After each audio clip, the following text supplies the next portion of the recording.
Okay, she's gone. JD in Texas, you're on the air with Dr. Nick Begich. Go ahead. Yeah, Alex, can you hear me okay? Yes, I can. Okay, I was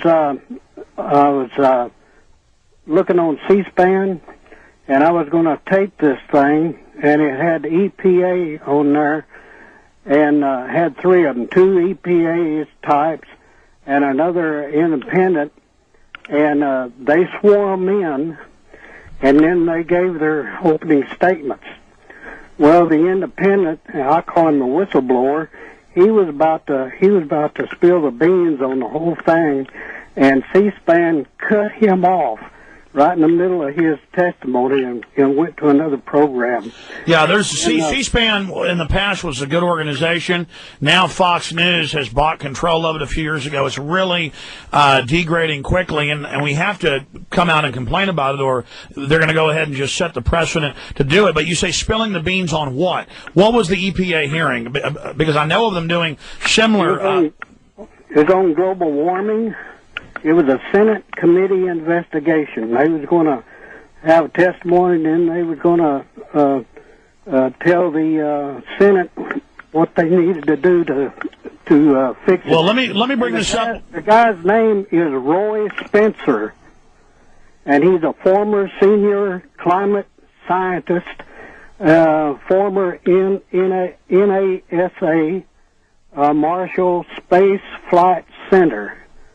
And his name is Roy Spencer. Sounds like a good guy you need to get in touch with and get him on the program.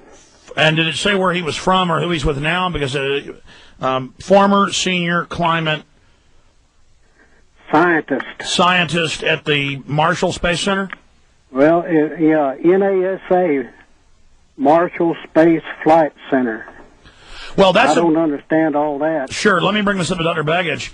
One of the top climatologists who studies carbon load in Australia has come out and said he was wrong and bullied into saying it was man-made, that it's not man-made, that they have a huge exodus of top scientists saying that it's not man-made and that it's natural. Dr. Begich, that's going to be a problem. Well, we're coming back to the live program. Here we go.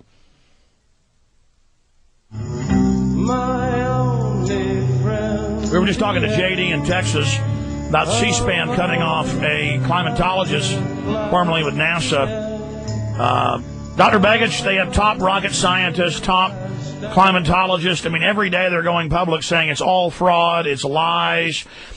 People who they claim had signed on to UN agreements are saying it's all lies. They're in trouble. I mean, their little hoax is in trouble. Well, you know, the biggest contributors are not man. Man contributes less than 1%. It's nature. You know, right now we have 2 volcanoes going off in Alaska that are producing more than man's producing at any given moment, I can assure you, on this planet.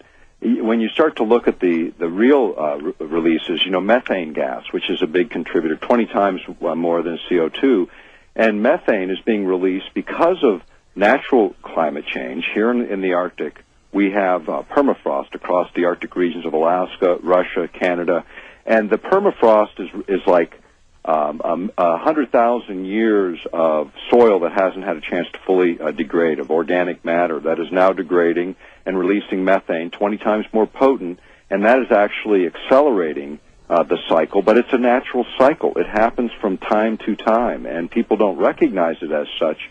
There are other contributing factors for climate change. Pole shift, which happens fairly regularly geologically. The last time it happened was 15,000 years ago, which correlates to the last ice age starting to end. And when you start to look at all these things together, and we do, in our videos and books, we analyze a lot of this, and the reality is nature is doing it. Well, that's why I had one of the Rothschilds on, the guy pushing all this stuff, and I brought up, well, why are the ice caps melting on Mars? And right. He just said because Mars is closer to the sun than Earth, and I said, no, it's not. And he just laughed, knowing that the average American is so dumbed down, they're just going to believe him. And then I was debating another one of these guys on air, and he just said there are no ice caps on Mars. And I was like, you know there's ice caps. They just don't care. They are counting on people being dumbed down. And that's a great insult to people. Okay. You know, and it is, and it's a system that, you know, and scientists are very elite. You know, you think there's a lot of competition in business. You've not seen anything till you've met scientists. And these guys are ruthless, and in terms of how they behave towards one another. And it's amazing. And yet they claim almost like it's, if you challenge them outside of their discipline, they're supposed to be an expert in everything, and nobody is. None of us are. And the fact is, even Ben Easton, when we first were dealing with Ben, you know, he and I, we had a good rapport, and we're always friends up until his death, but he listened, you know, he looked at what we raised, and he analyzed that, and then he actually started talking about activists not being ignored, but actually being listened to, because people can get educated outside of their discipline, and this is where the arrogance of so much science and the expectation that the average person won't ask the questions, and science feels like somehow they're above the challenge, and they should be challenged just as vigorously as anyone else, whether you're in politics, business, or the arts. Well, I agree, but bottom line, the message is the ice caps and the ice moons of Jupiter and Saturn are not melting because of SUVs. That's right, and it is reality, and they know it, and they've monitored it, and all of that tells us, again, it's the solar cycle. And there's many, many scientists saying this today. Yeah, and now they want a tax on carbon dioxide that is one of the 4 ingredients of life. Light, water, carbon dioxide, and oxygen. Got to have those 4 things, or you don't have life on this planet. But by being able to tax one of the key, you know, basic factors of life, that gives the private banks total control. And think of the boldness, the arrogance of brainwashing for decades about the environment. It hijacks any real environmental concerns, so the cross-species engineering and the toxic waste dumping and rainforest chopping all accelerates, but we all feel good and tax our evil carbon that the rainforest breathes. It is just so diabolical to see it, and then they, as I told people they would do, because I read it in think tank documents, then they announced 6 months ago, you're going to buy your carbon credit from the private central banks, making them the government. Let's go to another call, and we'll go into break with J.D. in Texas. J.D., you're on the air with Dr. Nick Begich. Yeah, Alex, I told you about the Roy Spencer. Yes, you were just telling me about that. You want to finish up? I got some more information. He's a University of Alabama principal research scientist. You know, I think we may have interviewed him. Okay, thank you so much. We're going to go to break, talk behind the scenes with Dr. Nick Begich, take more of your calls. Again, behind the scenes means prisonplanet.tv viewers are watching us live on TV. We'll still be live behind the scenes during this break. And then for internet streams, we're going to keep talking. For everybody else, we'll be right back. I don't want to waste any time with guests like Dr. Nick Begich. Go to Infowars.com to listen right now. Okay, thank you. University of Alabama, Roy Spencer, so I'll have to check into him, and we'll see about getting him on. Let's go ahead and talk to Jonas in Canada. You're on the air. Welcome. Welcome. Can you hear me? Yes, I can. Okay. Hey, I watched your documentary, The End Game. I'm here from Montreal, Quebec. It's amazing. It's amazing. I've never seen a documentary like this in my life, and may Jesus bless you for this work, because this is the information I was looking and investigating for years. I wanted this information. Now I have the truth. Well, as an evangelist, my job is to save souls and to do the same work as you do to awaken, those who are sleeping, because the churches here are sleeping. They don't seem to see this evil in front of them, and I see it, very well.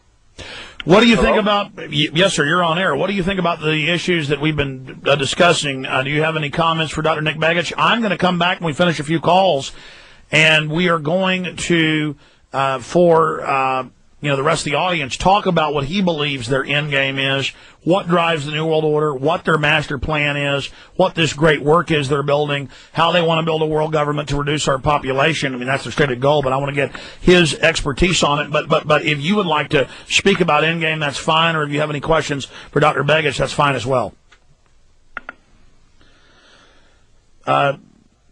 Jonas, anything else? Yeah, I have another question. Okay, go ahead. In Quebec, I want you to explain to me Okay. Hello? Yes, sir. You're on air, sir. Yeah, I'm here. Okay. Okay, there's a new driver's license in December is coming here, okay? It says that all Quebecers will have to choose between a traditional driver's license and another one with a microchip called RFID. Can you explain? Yeah, that's what they're doing. What is RFID? It's radio frequency identification devices, so they can track everywhere you're going and what you're doing. And this is how they're doing it. They're phasing it in. You have to have it with a U.S. passport now. The new passports have it. It is going into all the driver's license here, and you don't have a choice. In some areas of the world, they are saying you have a choice for a few years, but then no one has a choice. It destroys any privacy, allows thieves to steal it, but that's designed to cause greater identity theft, and then they come in with more regulation and more control. Let me get Dr. Begich's comment on that. Thanks for the call.